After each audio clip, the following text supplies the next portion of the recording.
welcome back to South Baltimore Now. I'm Nate Carper, joined with Kevin Lynch, and we've got a fantastic guest joining us today. Christina Betancourt Johnson, who's the CEO of Standard Wellness Maryland. Christina is a real powerhouse in the Maryland cannabis industry, and we're so excited to have her with us. Christina's been making waves everywhere. She's been featured in news outlets nationally and right here in Baltimore. And she's not just opening businesses, she's a real advocate too. She's been a strong voice against the proposed cannabis tax increases, which is something we definitely want to dive into. We're going to hear all about Christina's journey and what it takes to be a leader in this industry. Christina and her team at Standard Wellness have just opened an amazing new cannabis dispensary, The Forest, over in Canton. We're going to chat about that grand opening, what it means for the neighborhood, and get Christina's take on the future of cannabis in South Baltimore and, of course, beyond. So stick with us as we give a warm South Baltimore Now welcome to Christina Betancourt Johnson. Kev, how you doing, man? I'm good. How you doing, Nate? This is our first show of the new year. Christina, thank you so much for being our first guest on our first show. We're excited to get the year started off right. You've got a lot of new things going on. Thanks so much, Nate, for having me, and Kevin, too. We are excited to be in Baltimore with our new store just opening a couple of weekends ago on MLK weekend. We love being in Canton. We love being in Baltimore. Happy to tell you a little bit about the Forest Dispensary, which is the name of the new business that we just opened up there. The concept is that the Forest is more than a dispensary. It's an elevated, welcoming space designed to reshape the cannabis experience in Maryland. At our dispensary, we prioritize education, wellness, and community over just transactions and profit. Like, I come from a conscious capitalism sort of standpoint, and I think that we can do good by doing well and do both at the same time. So that's where we're at now, and happy to answer any questions you have, Nate or Kevin, about the company or what we've got on the horizon or what sets us apart. Anything you'd like to dive into, I'm here for it. Sure, let's do it. So yeah, just tell us a little bit more about the Forest. What kind of products do you guys have? What type of experience will customers get when they walk in the door? Yeah, so at the Forest, it's not your stereotypical sort of cannabis shop. We designed it to be a calm, boutique-like experience with a warm aesthetic, high-end materials, and a community-driven feel. We carry a variety of different products at the Forest. We've got premium cannabis brands and everything from flower to topicals to transdermals and edibles. We've even got a few drinks that we've got there. We feature women and minority-owned brands alongside of the plethora of other brands that we've got in the market. And we've got a wellness focus. When people come into the dispensary, our hope is that whether they're novice curious users or experienced cannabis users, they're able to find their niche and feel at home and settled. And so when they talk to our bud tenders and they're greeted at the front door, they can ask questions out of the gate. We'll have people on hand to address their inquiries. And so if they are newbies at using cannabis, we want to make sure that they feel comfortable and that they have a safe place to ask questions about the product. Dosing information is something we often get questioned about. How do people use these products? We've had some folks come in and ask about suppositories. That's always one of those things that makes people giggle, but the reality is they're great, especially for medical purposes. And so you think of cannabis being just one of those things that people smoke and relax off of, but the reality is there's a real wellness component to the plant. And that's what we try to drive home at the Forest. And tell us about that location. I know you're right on Boston Street there. You're all the Brewers Hill and Canton Crossing developments. What do you like about being there, and why'd you choose that location? Yeah. So, like any business, location is at the core of why people open in certain areas. For us, Baltimore has a rich history of resilience and entrepreneurship and innovation. Canton, in my mind, is an embodiment of that. It's a vibrant, diverse neighborhood with an active community that appreciates high quality products and experiences. We've got a great retail sort of hub right next to us. We've got incredible community partners in the restaurants and bars. The arts community is strong over there. We've got Care First behind us. We've got, to our right, to the right of our facility.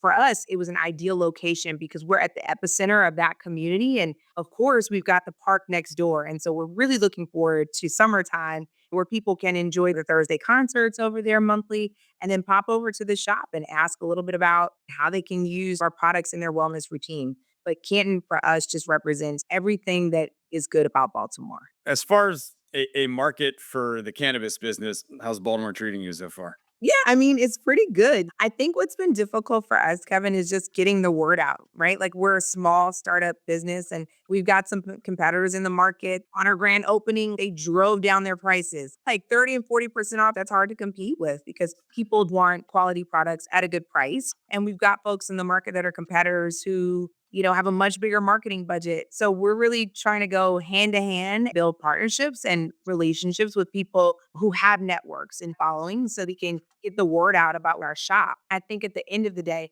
we also know that Baltimore consumers are educated. They care about purchasing from stores that are legitimate and regulated and where our products are tested. There are a few competitors in Baltimore who are actually gray market shops. They are illegal operators. The folks that we've come in contact with really want to be in a space where they can trust the products they're using. I think that sets us apart. Experience in the customer journey when folks come into our dispensary sets us apart. We've got a lot of good Google reviews already, and it's because we care about our customer and we put them first and lead with integrity, compassion, and authenticity. We are who we are. When you come in our shop, you know what you're getting. So far, it's been great, and we look forward to welcoming more folks into our little cannabis and wellness ecosystem. And Christina, tell us, how did you end up in the cannabis industry? That's a good question, Kevin. In 2016, I was in affordable housing development. Prior to that, I had worked in the nonprofit sector and had done some preservation work with a nonprofit named Rebuilding Together. There's a Rebuilding Together Baltimore. We fixed up houses for folks in need. I had a traumatic health scare, a life-threatening form of meningitis. I got sick, and at the time, was working with my fiance who had said, Christina, take some time off. I took the time off and he said, just kidding. I need you to come back and work with me. In doing so, he introduced me to some people that were in the cannabis space. Quite frankly, I thought it was an amazing industry. It was nascent, it was new, it was such a warm community. And people were really focused on everybody got behind the idea that there was this plant, even as recent as the 40s, it was like on the US pharmacopoeia. People used it to be healthy and to treat illnesses and conditions. And then all of a sudden it became illegal. It was a Schedule One substance, which was treated along with crack cocaine. In the 80s, you saw this mass effort to incarcerate individuals who were associated with the plant. And fast forward to the 2000s, 2020,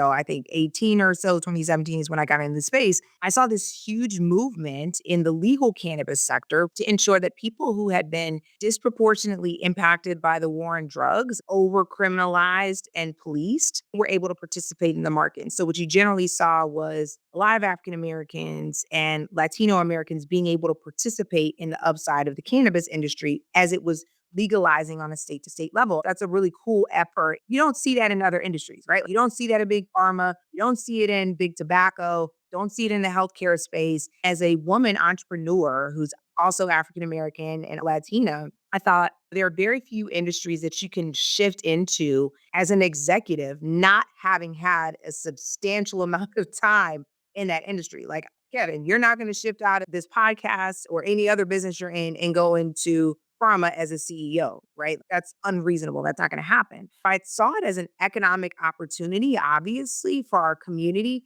for me, for my family. I thought it was an opportunity to build wealth, but I thought it was also an opportunity to serve. I could bring to bear my experience in the for-profit sector in doing advocacy work and lobbying work, my experience in the nonprofit sector and caring for people and their needs and leading with compassion, my experience working with conscious capitalism. It was just an opportunity to bring all these skill sets and experiences together to build something great, like to build a company that people want to work for, where there's open doors. Everybody's welcome to come in and to experience the upside of the business, where people can learn and grow professionally. And then we can do right by our clients. I mean, we're actually providing something that people can use to be well, which is a unique opportunity. But that's how I got into the space. And that's sort of why I'm in it today. Very cool. And I know the cannabis industry itself has been on its own journey. At least here in Maryland, medical marijuana first became available in 2017. And then in 2023, recreational marijuana was activated. So Yeah. I'm sure you've ridden part of that journey as well. How did the industry sort of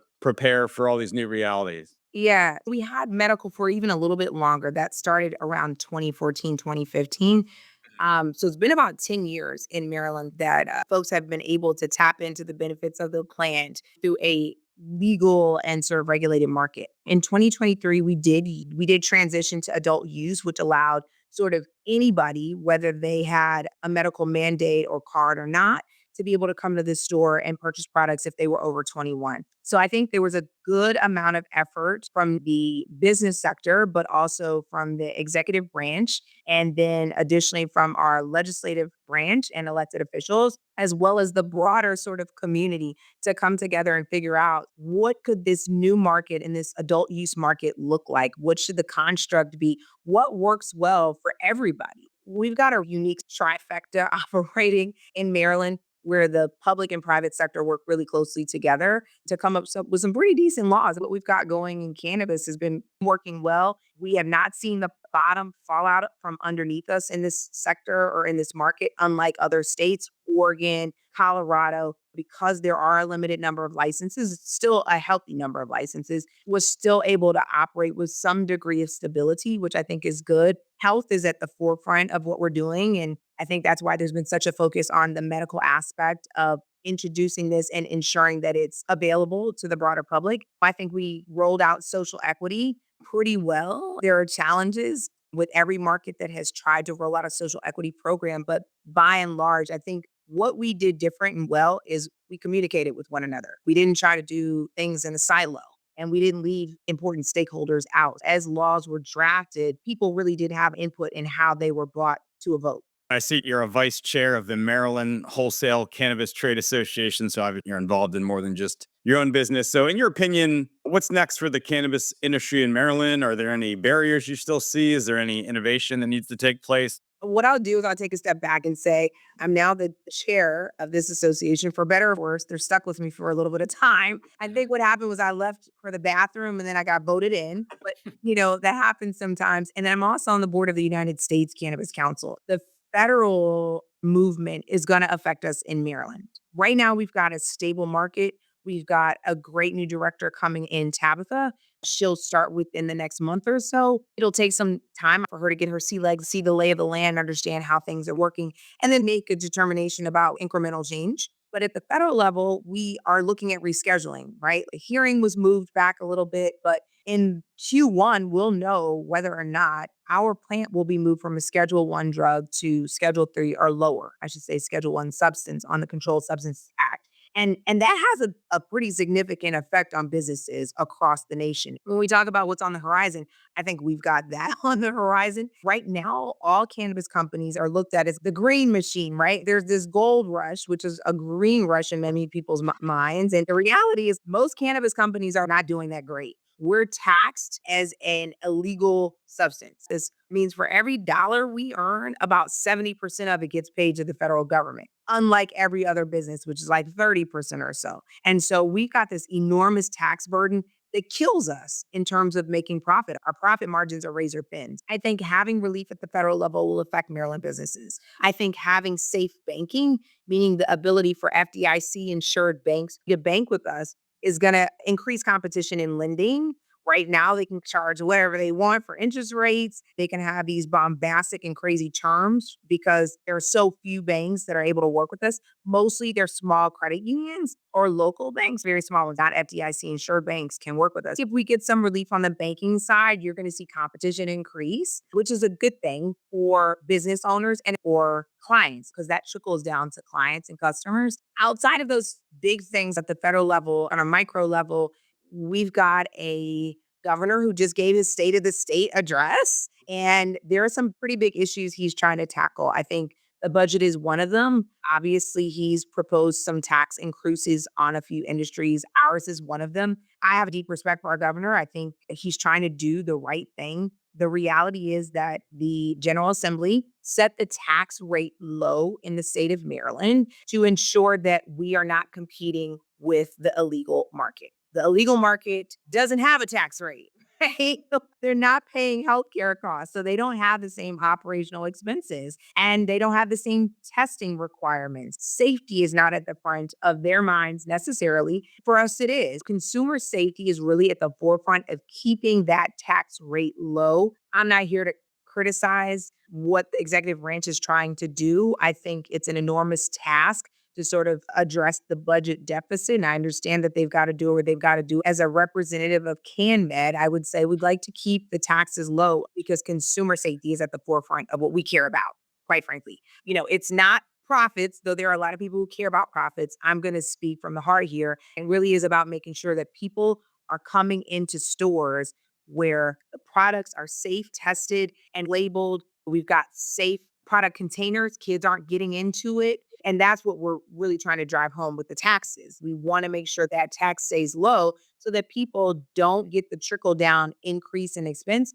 and then pop over to a black market operator where the products aren't tested and the packaging isn't safe, especially in a nascent industry. So I think there are a lot of issues on the forefront of where we are. There are some issues before the General Assembly now, like public events and consumption lounges that will be hashed out in the General Assembly over the next couple of months. But by and large, Kevin, the market is good. It's stable. We've got really good operators in it at every tier. So from growing and processing to actually distribution and retail, we've got really good folks in this industry. Well, you've certainly done an incredible amount of research on your industry and given our readers quite the education on the cannabis industry, which I'm sure most of us don't know a ton about yet. It's a lot of really cool information. One of my favorite things about being a business reporter is every business is so different, and you can see why businesses are successful because they dive deep into the issues that they need to be educated on. So a customer's walking into the forest for the first time, they don't know much about cannabis. What are some of the benefits of cannabis and what they might be looking for and what their options are?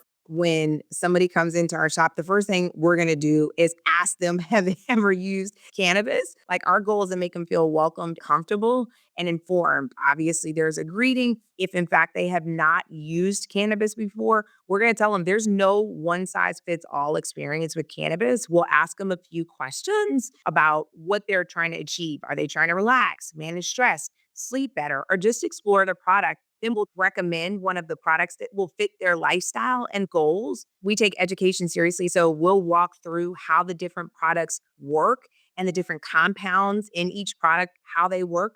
We're going to talk about dosing and the right dosing, what to expect in terms of efficacy, and the goals for them to have a great experience with the product, both in our dispensary and when they go home to use their products safely. We just love seeing people come back and discover what works best for them. Every person and their experience is unique and different. We want to make sure that if they have questions after they leave, they don't hesitate to reach out. So we got to sort of hit them with the 1-2 punch of making them feel good and giving them the education they need to make an informed decision. And then hope that they come back and join us. We've got a great loyalty program, really strong compared to our peers out there in the market. Hopefully they'll see us out in the community too, because we're going to do some community partnerships that are really dope to educate folks and to stay involved in Canton and the broader Baltimore community. Sure, I'm sure it was a surprise to a lot of people a couple of years ago that people would hear, oh, so and so's parents like cannabis or whatever. So I'm sure there's a wide range of demographics and ages that come into your store. It seems like the stigma on cannabis has really come down a lot in recent years. I remember when the first proposed cannabis dispensary came to Federal Hill, I thought there'd be a lot of blowback, and there really wasn't any. So it just seems like a lot of the stigma has come down. Is that certainly something you've seen in your business? Yeah, for sure. My mom would probably kill me for putting her on blast in front of all these people, but my mother's an avid user. She's a retiree, and all of her friends grew up in a different time where cannabis was more widely accepted. It's unfortunate that it's become so taboo, but it's up to us to make sure that people understand the benefits of the plant. Putting wellness at the forefront of that message does the trick. My mom had cancer. She has sciatica in her hips. People can't sleep, right? We're stressed. We've got all of these issues that are affecting us day to day in our daily lives, whether it's the kids that we're tending to, the partners that we're dealing with in our homes, folks in our offices, even reading the news at this day and age gives a lot of people stress, digesting it, the ongoing news cycle on the television or online. So I think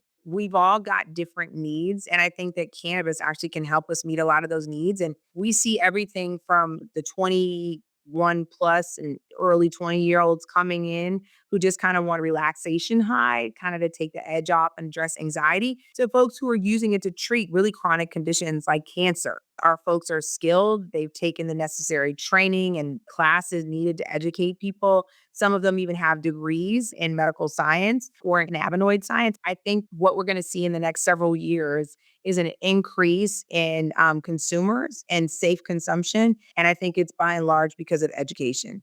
I'm sure many of our listeners and readers would probably be curious as well. We are based in South Baltimore, the peninsula. Obviously, our stories and publication covers a wide area, but curious, is there delivery available? Is that even a thing in the cannabis industry yet? Yeah, there is delivery. So at our store, we have order ahead. We don't yet have delivery. We'll probably be rolling that out this summer, but the state does allow delivery in 2023. However, the law changed a little bit. And so the 2023 licensees, many of whom were just licensed last year, are starting to get their delivery operations off the ground. Those will be the social equity delivery license holders serving clients who want to deliver it straight to their door. So for us right now, you can order ahead and it's ready when you come to pick up.